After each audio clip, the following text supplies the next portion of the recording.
100 rounds per second. This weapon was declared obsolete in 1955, again in 1962, again in 1991, and again in 2010. The M61 Vulcan is still on every frontline US fighter flying today.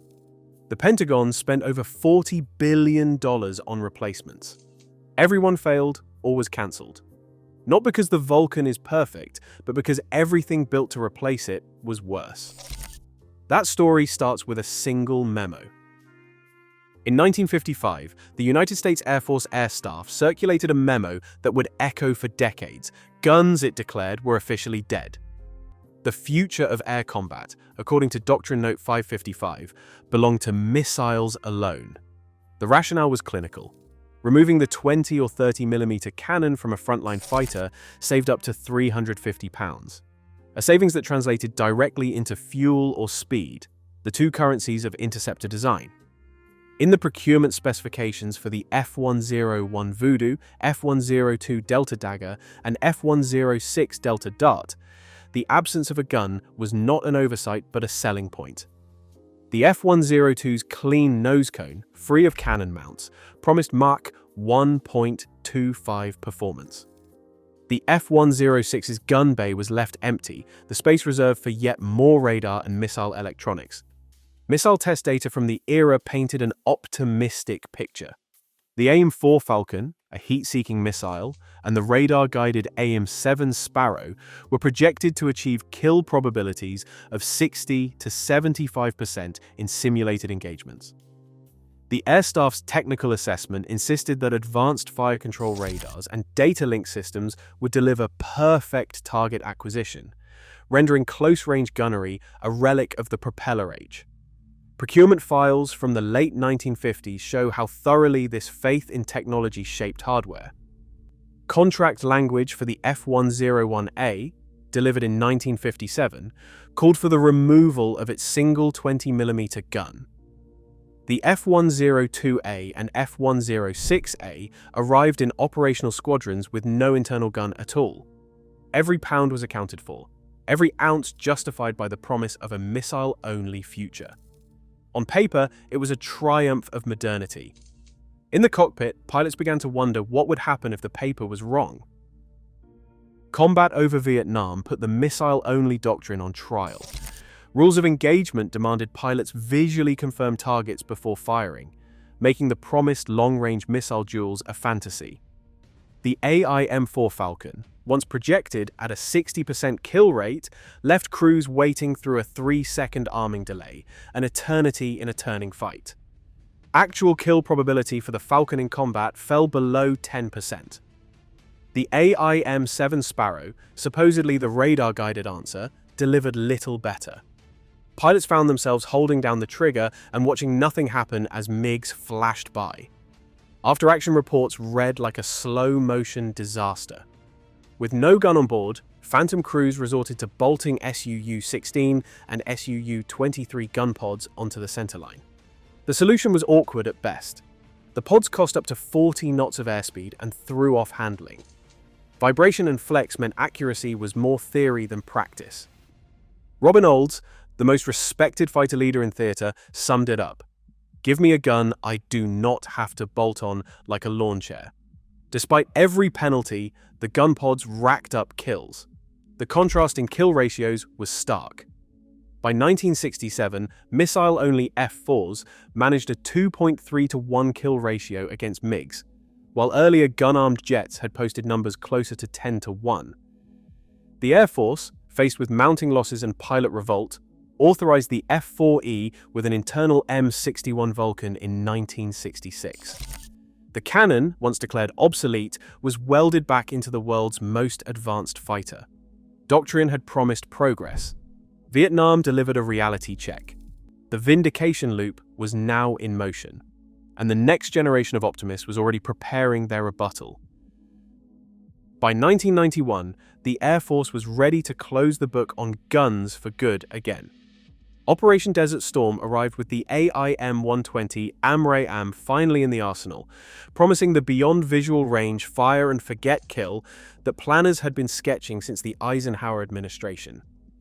The new missile's debut was celebrated in procurement briefings as the final nail in the Vulcan's coffin.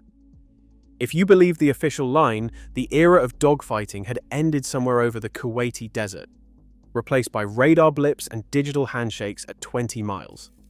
The statistics told a story that looked, at first glance, like vindication. F-15C pilots racked up 33 confirmed air-to-air kills during the Gulf War. Analysts pointed to the tally as evidence that the missile age had finally arrived. The AMRAAM, they said, had rendered the gun irrelevant, except as a vestigial backup. Doctrine papers from the early 90s are filled with charts showing kill probabilities, engagement envelopes, and a neat column of zeros next to the M61 Vulcan. The message was clear: missiles did the work, the gun just tagged along for the ride. But a closer look at the kill reports reveals a pattern Pentagon optimists preferred not to discuss. Most of those 33 kills were scored with the AIM-7 Sparrow or the AIM-9 Sidewinder, not with the AMRAAM. And nearly all took place within visual range, sometimes at distances where a cannon burst would have been just as effective, or faster. The gun didn't get credit, but it never left the fight. Rules of engagement still forced pilots to close in and confirm targets, putting them in the same knife fight envelope that had humbled the missile-only doctrine a generation earlier. The official obituary for the Vulcan was written, but the body stubbornly refused to stay buried.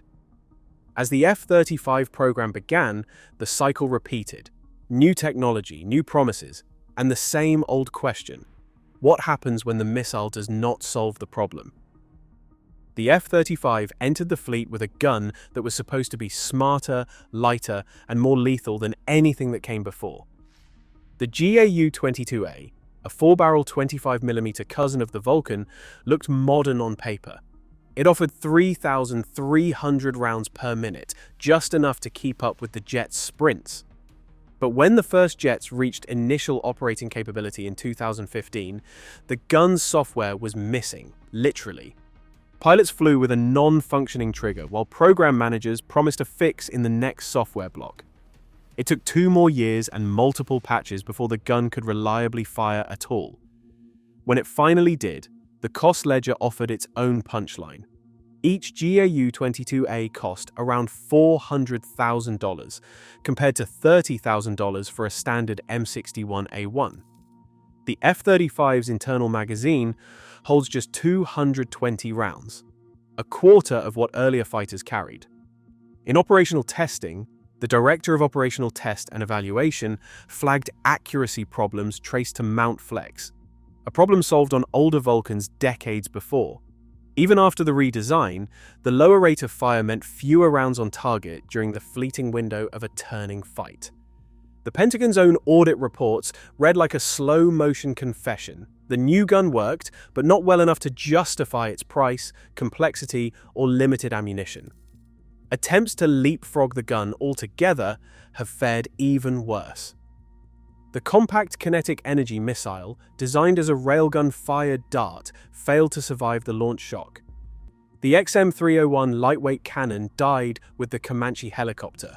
The Navy's railgun devoured $500 million and never left the test range.